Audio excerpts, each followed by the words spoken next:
Welcome back. On RealCopStoriesVideos.com, we have 355 stories. Look them up. They're fun. There's dogs and people running and all kinds. You'll love them. They're my babies. And now we're going to a question and answer period. And somebody sent me a question about supervision. And I'm going to start with the next segment here. But before you do that, if you want to email me a question like I've been answering, go to this website, okay? rsbcopstories@gmail.com. Hope I read it right. Okay? All right. So go to that. Ask me some questions. Now I'm going to continue with this segment with good, bad, and the ugly of supervision. Here we go, okay? Now I'm a permanent officer. Now, even though you're a permanent officer, you only have a year on the job, 6 months in the field, so you're relatively new. It's just not that you know enough to get kind of in your way, but not yet, okay? So I have a couple of stories with this one supervisor. We're talking about supervisor now. Now talking about my story. You can look up my stories on the other website, okay? Simple thing, get a radio call. Landlord comes up, they converted a house into several boarding rooms. She says she hasn't seen Mr. So-and-so in a long time, and she's concerned about his safety. She went by his door, and she could see some red liquid under the door, okay? So I'm new at this, but I've been around the block. I was in Vietnam, and I figured there's something bad here. So I said, okay. So as I'm walking up the steps to the house, one of these really neat 1940 homes, with a big porch, multiple rooms, and big families obviously live there in the old days, probably rich families, and now they've bought it. It's subletted down to probably 10 or 12 mini room. All the rooms have been changed into new apartments. And they have a landlady and okay, fine.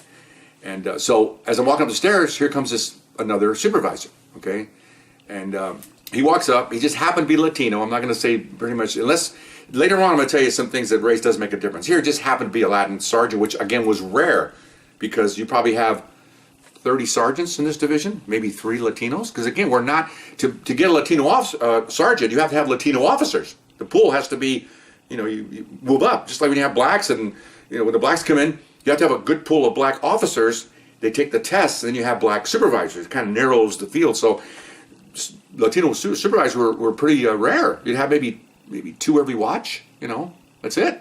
Versus, 7 or 8 or 9 or 10 Caucasian supervisor. In that division, we didn't have any blacks yet. It was pretty much just Caucasian and Latinos, both officers and supervision. Anyway, so he comes up and he's seen me before, and he's the one that was my immediate supervisor for this period of my career. So what do you got? So as a landlord, it's a lady walking in front of us. I tell him this. Okay, he goes, well, what? As we're walking, he's telling me this is great. I did this later. This is his job. He's telling me in that 50-second walk to the room what to expect. Okay. He said, you probably have a smell.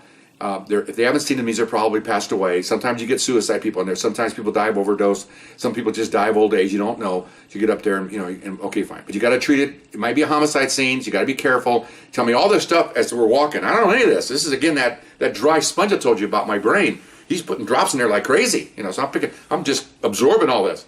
So we get to walking down the hallway. She gives us a pass key. These old days, everybody had a pass. The landlord had a pass key. So lock the door.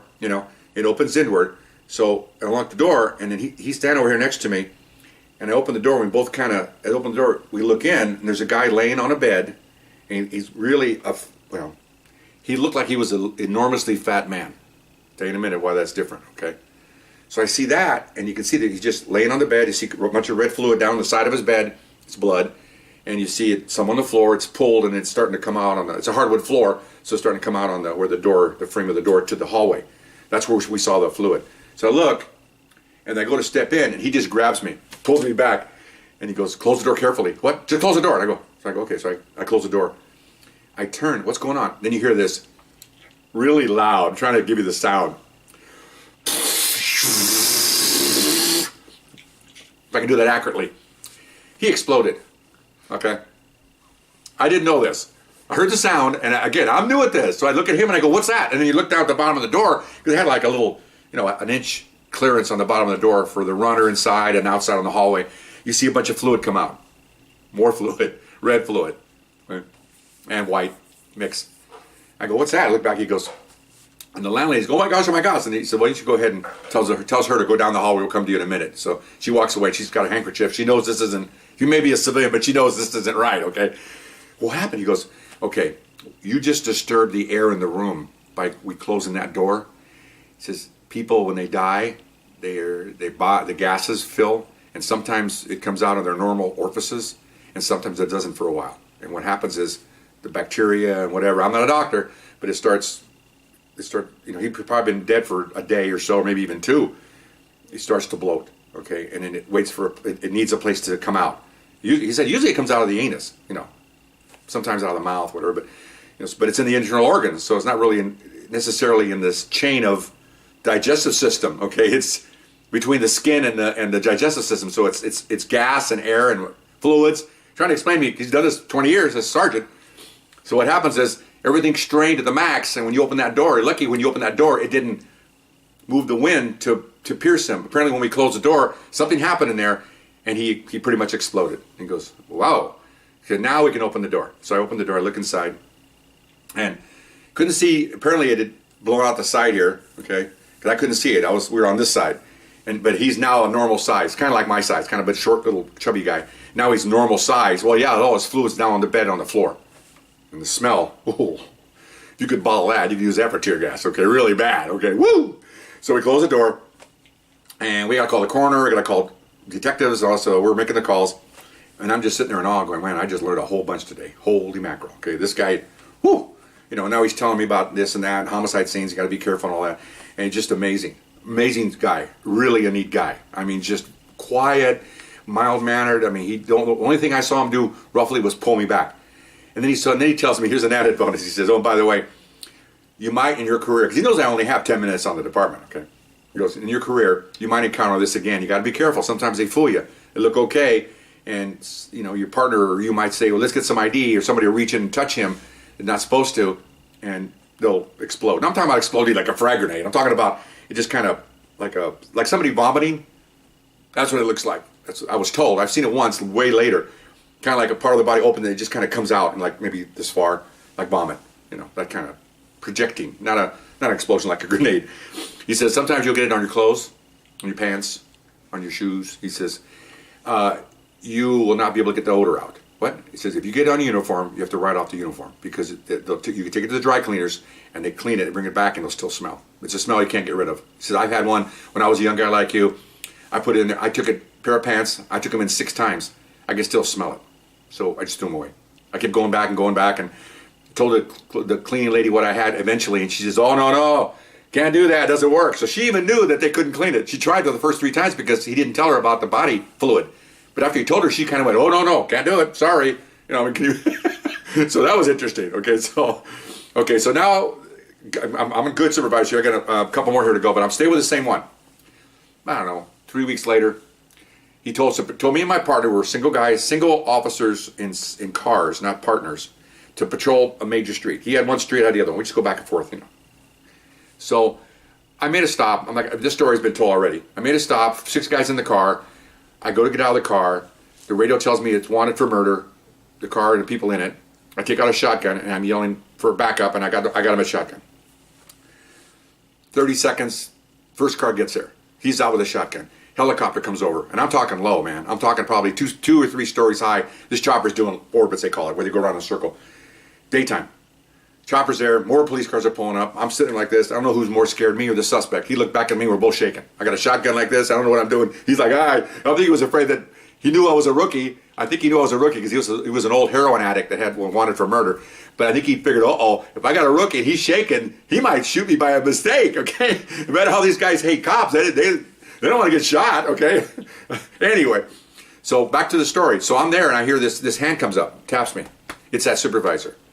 He goes, okay, kid. He says, you got it, take it, do it. Which means I have to control everything, okay? He's watching me because he rates me. So I got everybody out of the car.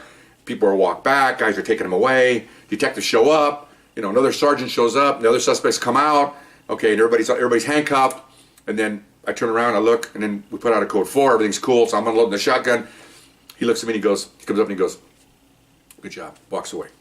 Okay, that's all I need. Then make sure I want to keep this job. I got a young wife, and I might not have been married yet. I think I was a single guy. And it doesn't matter, I look 20 years ahead of me here. I wanted this career.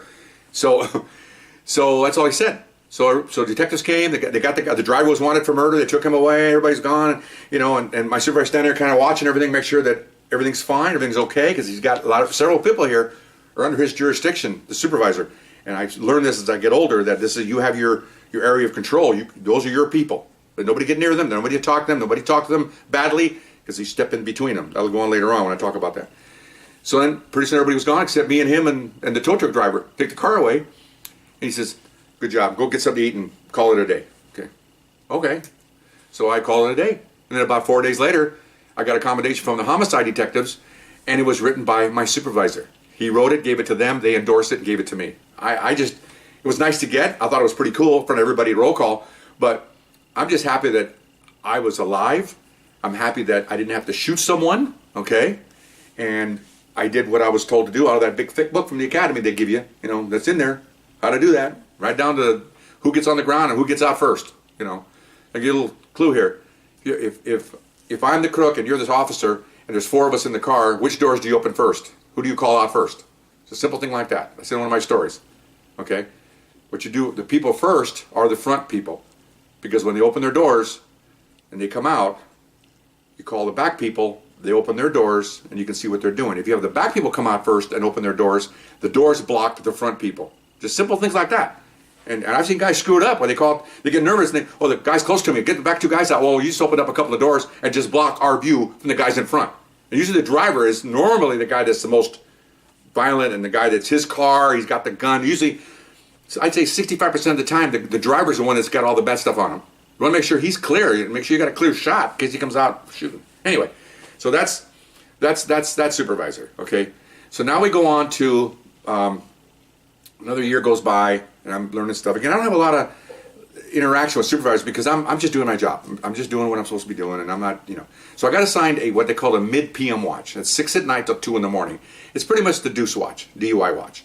Okay, and I picked up another Latin partner because more Latins were coming in slowly, and a real good guy had like 6 months on me. So we're both young guys, flat stomachs, full head of hair, a couple Latinos, walking around like we're badasses, which we kind of were. But anyway.